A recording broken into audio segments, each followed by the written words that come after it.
Noong January 6, 2026, isang 15 years old na estudyante na itago na lamang natin sa pangalang Mark ang nabiktima ng pandurukot ng cellphone habang siya ay naglalakad pa uwi. Makikita sa CCTV footage ang dalawang lalaking suspect na sumusunod kay Mark.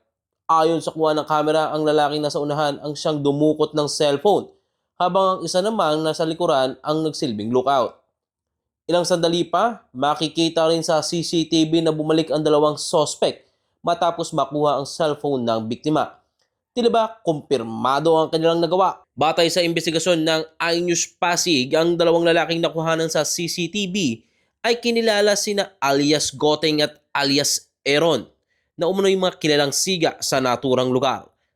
Ayon sa impormasyon, dumaan si Mark sa bakanting bahagi malapit sa Bully Creek patungo sa sakayan ng red tricycle na papuntang bayan ng Cainta nang mangyari ang insidente.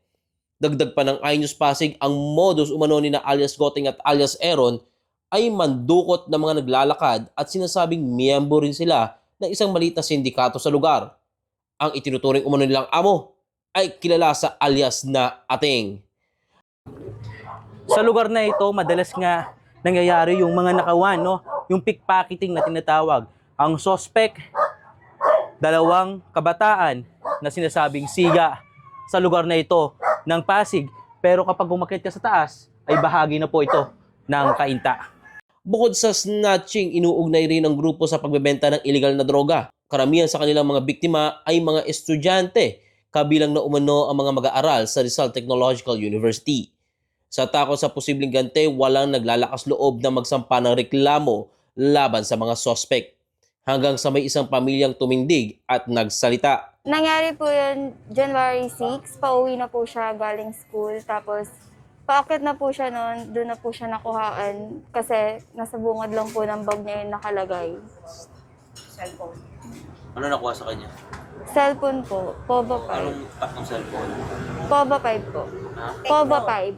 For 1 year pinag-ipunan niya po yun. Tapos actually bagong bili niya lang po yung case na yun. Kakaayos niya lang ng cellphone niya kasi nasira po yun. Tapos yun po, nakuha na po kinabukasan.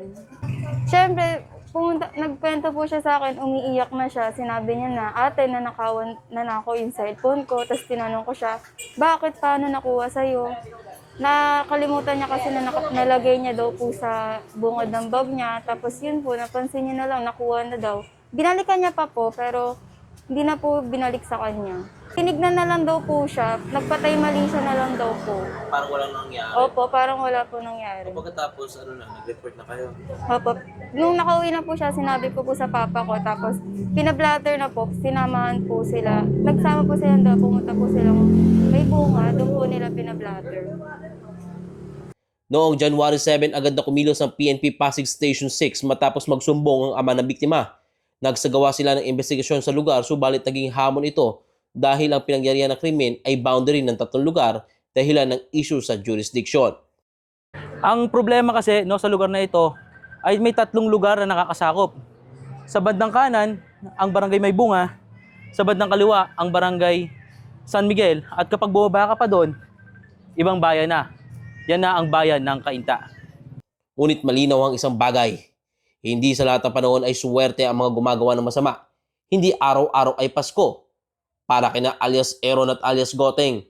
At sa oras na may maglakas loob na magsalita, unti-unting nabubuwag ang takot at nahuhubaran ng kapangyarihan ang mga siga sa kalsada. Ako si Monching para sa latest ng iNews Pasig. Balitang totoo, serbisyong tunay.